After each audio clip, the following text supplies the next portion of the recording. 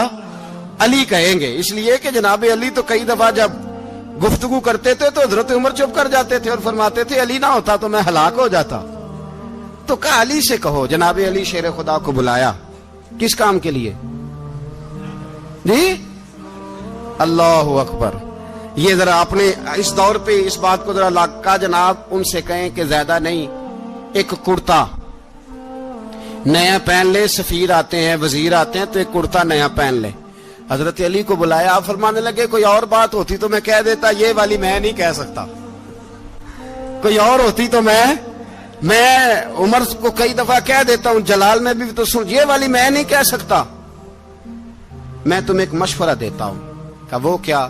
کہنے لگے سیدہ عائشہ صدیقہ سے کہو, وہ مومنوں کی ماں ہیں, عمر ٹالے گا نہیں. اماں جی سے جا کے کہا اماں جی نیا کرتا عمر سے کہیں پہن لیں, وزیر آتے ہیں, بڑے بڑے لوگ, تو چلو کوئی حرج نہیں.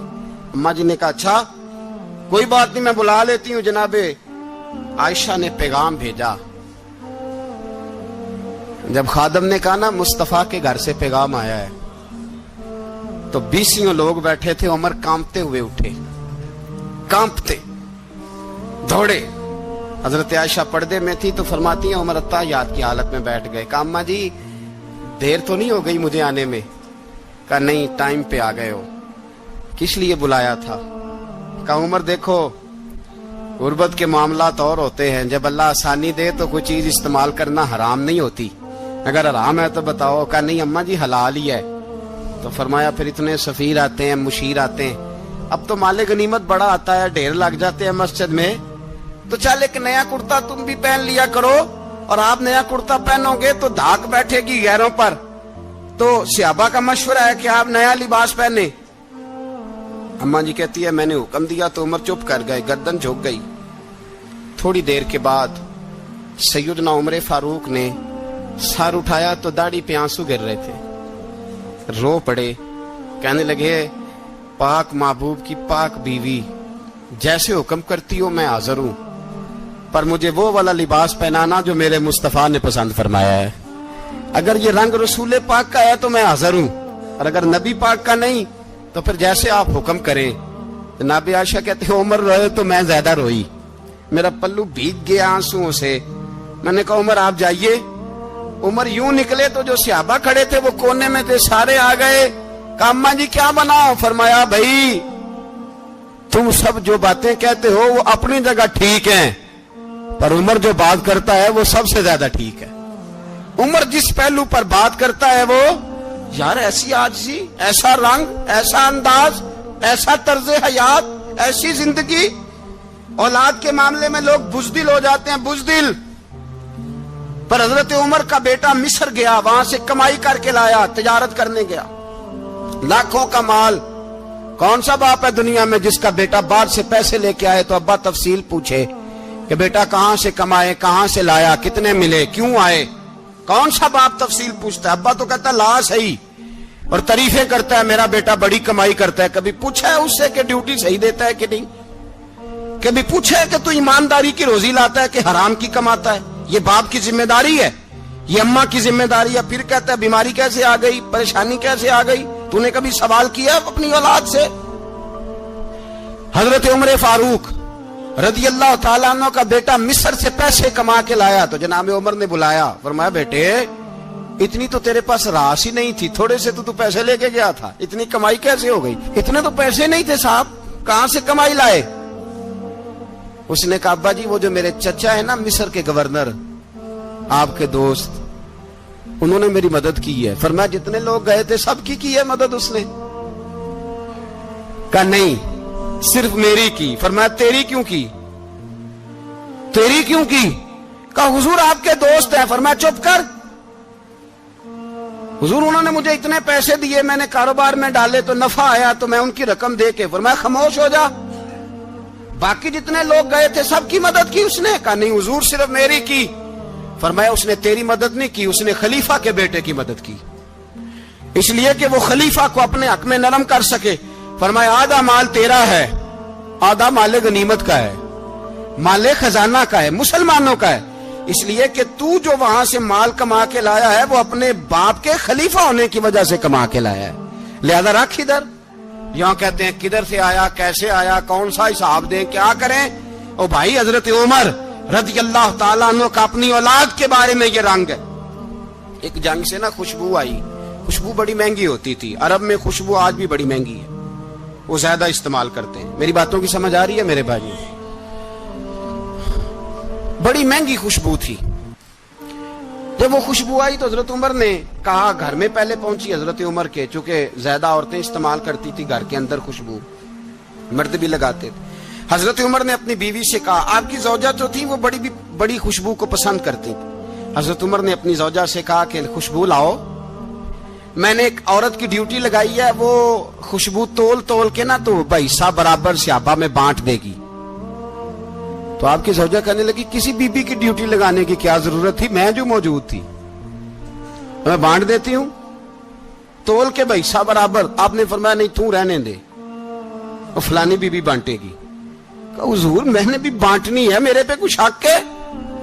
آپ نے فرمایا نہیں, تو تفصیل نہ پوچھ, تو خوشبو دے دے, کوئی اور بانٹے گی. خاتون خانہ تھی نا, کہنے لگی نہیں مجھے بھی آج آپ کو بتانا ہی پڑے گا کہ کوئی جو بانٹ سکتی ہے تو میں کیوں نہیں بانٹ سکتی. زوجہ کہتی عمر نے بات کی تو میری چیخیں نکل گئی. حضرت عمر فرمانے لگے, جب تو خوشبو بانٹے گی نا تیرے ہاتھوں کو بھی لگے گی, تیرے دوپٹوں کو بھی لگ جائے گی. اگر رب کریم نے مجھ سے سوال پوچھا کہ عمر خوشبو تو مسلمانوں کی تھی, تیری بیوی کے دوپٹے کو کیوں لگ گئی, تو میں اللہ کے حضور کیا جواب دوں گا؟ اگر اللہ نے یہ سوال کیا کہ تیری بیوی نے کیوں لگائی, وہ تو حصہ تھا مسلمانوں کا, تو نے تیری بیوی نے کیوں لگائی؟ تو فرمایا میں نہیں چاہتا کہ اللہ کے حضور مجھے اور تجھے باز پرس ہو, لہذا کسی اور کو بانٹنے دے. زوجہ روئی اور تڑپ کے کہنے لگی, عمر مجھے لگتا ہے صبح قیامت بھی تیری بیوی ہونے کی وجہ سے اللہ مجھے جنت عطا فرما دے گا, تیری زوجہ ہونے کی برکت سے. بھائی یہ معیار رکھا, خدا کی قسم ایسا شخص تاریخ میں دوبارہ نہیں آیا. اتنا بڑا آدمی, اتنا بڑا شخص, اتنا بڑا آدمی, اور پھر رنگ یہ ہے کہ عمر 22 لاکھ مربع میل کا حکمران, 22 لاکھ, اور کھجور کے درخت کے نیچے مٹی کا ڈھیلا لے کے سو گئے ہیں, پرواہ کوئی نہیں, کوئی مسئلہ ہی نہیں.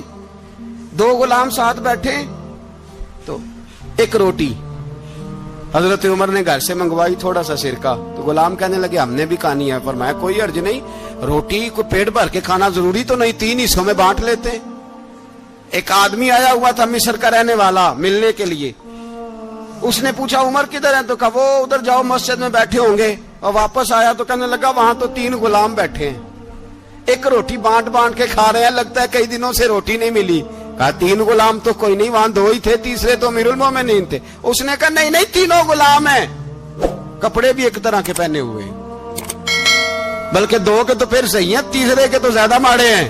کپڑے بھی ایک طرح کے, کھانا پینا بھی ایک طرح کا, اور ان کا نشست برخاست بھی ایک طرح کی ہے, لہذا کوئی فرق نہیں. حضرت ابو ہریرہ کہتے ہیں میں لے کے آیا, اور جناب عمر کو جب میں نے کچی زمین میں تامت سمیٹ بیٹھے دیکھا تو میں رو پڑا. میں نے اس مصر سے آنے والے کو کہا تو اس کے جلوے دیکھ, اگر اس کی ذات میں اتنا حسن ہے تو محمد عربی کا مقام کیا ہوگا. یہ مقام غور ہے, مقام غور. 10 محرم کو لوگ دیگے پکائیں گے نا, نہیں پکانی ہے, کوئی بول دے نہیں, ہاں نہ نہیں کر دے, پروگرام بدلیا تو نہیں دی عید کی کہ وہی کام شروع ہوا ہے لاسٹ ایٹ ہونے والا. کیوں جی, پکنی ہے نا دیکھیں 10 محرم کو انشاءاللہ تعالی, ہم بھی پکائیں گے انشاءاللہ, یہاں بھی پروگرام ہوگا. تو 10 محرم کو جو دیگ پکنی ہے تو ایسا نہیں ہو سکتا کہ 1 محرم کو حضرت عمر کے نام کی بھی کوئی پک جائے. اگر امام حسن حسین کے نام کی دیگیں پکے تو جو امام حسن حسین سے پیار کرنے والے ہیں, جو امام حسن حسین سے, ہم لوگوں نے بھی عجیب رٹا اپنایا ہے نا, ہم لوگ بات کا ایک پہلو دیکھتے ہیں دوسرا نہیں دیکھتے. حضرت امام حسن اور حسین کو بھی نبی پاک نے شہید کہا, اور جناب عمر کو بھی رسول اللہ نے خود شہید فرمایا. فرمایا شہید ہے, خود فرمایا اپنی زبان سے کہ یہ شہید ہے, خود میرا عمر شہید ہے. تو ان کے نام کی دیگ نہیں پکنی چاہیے, اس طرف نہیں ہماری توجہ ہونی چاہیے. اور اہل بیت نبوی, یہ بات میں پہلے بھی کرتا ہوں, آج پھر کرنا ضروری سمجھتا ہوں. اہل بیت کا پیار, سن لو کان کھول کے, اہل بیت کا پیار اگر ہمیں کسی نے سکھایا ہے تو سیدنا عمر فاروق نے سکھایا ہے. اہل بیت نبوت کی محبت اگر کسی نے سکھائی ہے تو کس نے سکھائی ہے؟ بول کے بتائیے. حضرت عمر نے. اہل بیت کا پیار ہمیں حضرت عمر نے بول کر کے سکھایا ہے. بھائی یاد رکھیں, کسی کی طاقت نہیں تھی دم مارنے کی حضرت عمر کے سامنے, طاقت ہی نہیں تھی. کیسر و کسرا کانپ جاتے تھے,